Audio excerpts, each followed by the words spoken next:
Thinking about it straightforwardly, the only explanation I see is that someone's trying to make us solve the epitaph, hoping to then snatch the gold for themselves.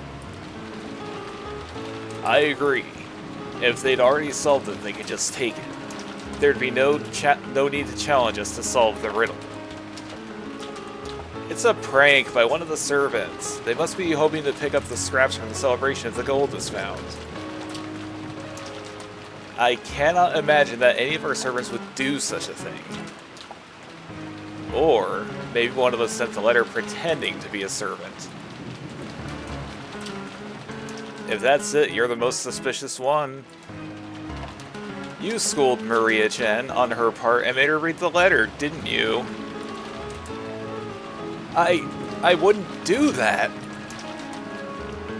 Give that a rest, Eva. We can't just jump to conclusions. Isn't this the time for all of us to stick together? That's right. The aim of this strange letter is probably to disrupt our unity. The more we let it affect us, the more things will go the way of this Beatrice who sent it. Kyrie-san's right. Wouldn't it be best to simply ignore a letter like that from the start? That's what I've been saying this whole time. This sort of prank is not worth considering. Yes, that's it exactly. If a couple improbable claims for damages get you flustered, you'll never be able to sell anything. My husband's right. This is a child's prank, and taking it seriously is just a waste of time. If someone really wanted to shake up the inheritance issue, they'd come forward boldly instead of using something this roundabout. You've got it right there. Someone probably wants to make us think there's another person trying to make demands about the inheritance, when their real goal is just to pick up the scraps. Ugh, that's a big-ass sentence. I wonder if they'll ask for some hush money in exchange for staying out of the inheritance issue. If that were the case, then they should have written it into the letter. And the letter is just a challenge, telling us to try solving the epitaph or else hand over everything. The culprit is trying to make us solve the epitaph's riddle. Nothing more, nothing less.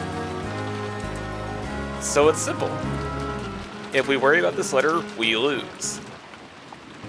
Indeed, I agree.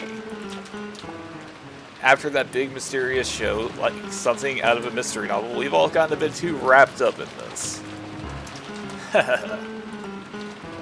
It seems we're all taking this too seriously. But who did it? Such an aggravating thing to do. If it wasn't a servant, then one of us must have written it. I'm not naming names, of course. Stop it. I really know nothing about this. Settle down. Anyway, what this letter says does make a bit of sense. All of us need money, and if possible, we need it right away. No one here has any objections to that, right? Of course not. Whether it's money or love, he can never have too much. We don't know when Father's inheritance will come to us. However, the goal of the epitaph is different. If we find it, we can just split it then and there. In a sense, it's even closer to us now than the inheritance is. Assuming we can solve the epitaph. Everyone here has tried solving it on their own, yes? Kyrie asked the room at large, and everyone wordlessly nodded back. Here we have 4 people who've inherited the blood of the one who made that riddle, and each of us has tried solving it on their own. That doesn't sound very efficient, does it? True. We've all been greedy and tried to go it alone. However, we've already reached a decision about how we'll split the gold up if it's found, and about acknowledging Anarchy as its successor. Though you demanded quite a lot in exchange. I wonder if we can solve that epitaph if we pool our efforts and work together. 2 heads are better than 1. And here we have 7.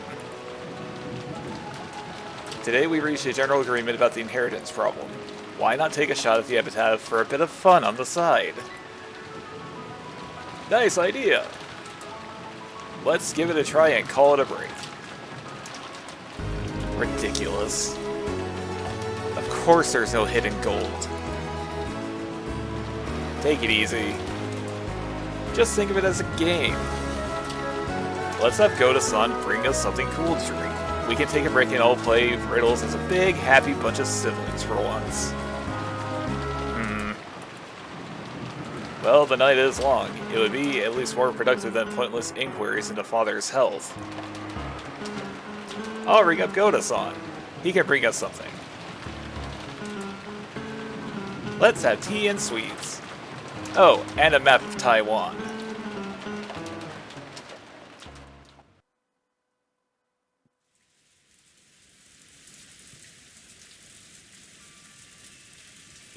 Two shadows could be seen in the Rose Garden Arbor. It was George and Shannon's secret meeting. I want you to take this ring. George-sama. I swear to love you all my life, not just now while we're young. I swear to love you and keep you happy until we get old and go to our graves. And are there any lies or exaggerations in your words? No, not one.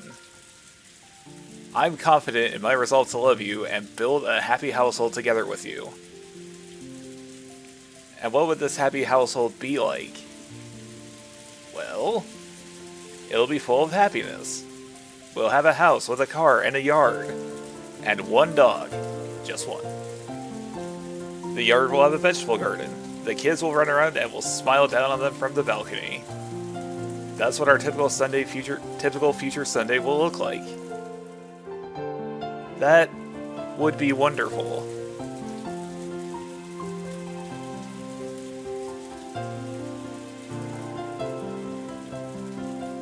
What?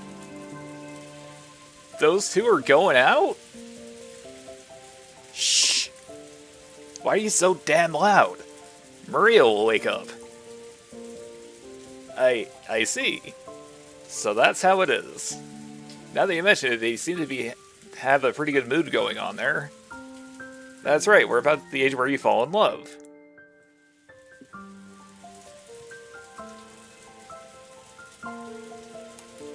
We've changed a lot in the last 6 years. George Nissan used to be a bit unreliable, but he isn't anymore. That's what I thought. George Anaki's got that air of dignity thing going. But still, Shannon Shan and George Anaki. That's a bit unexpected. They played together often enough 6 years ago, but I didn't think they were close. Well, 6 years is a long time. These 6 years have been huge for all of us. Yep. A lot's happened to me these 6 years, and to be honest, I've forgotten almost everything about Rokinjima. And I'd forgotten almost everything about you, too. Now that really hurts. Talking together like this, it felt as though we'd been teleported 6 years into the past. 6 long years, so long that I forgot almost everything. And yet, it's coming back to me bit by bit. Shannon Shan. 6 years ago, you were part of our group and we played together a lot, didn't we? Back then, I think I might have liked Shannon Shan. That was the age when we were really, when we were all overly self-conscious in love with love.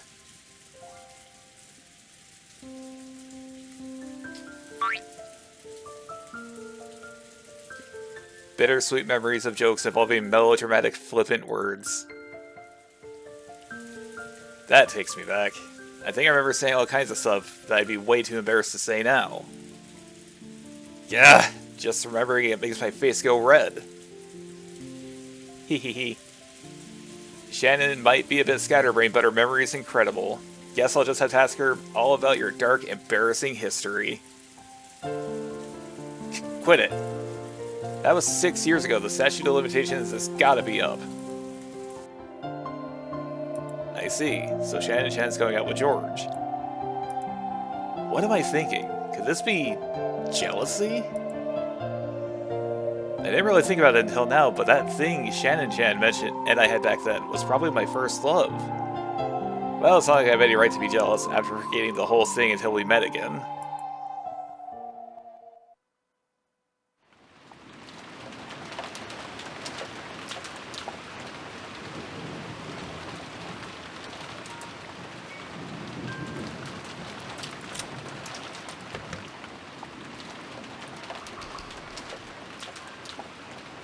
Don't worry about the 6 or so saves here.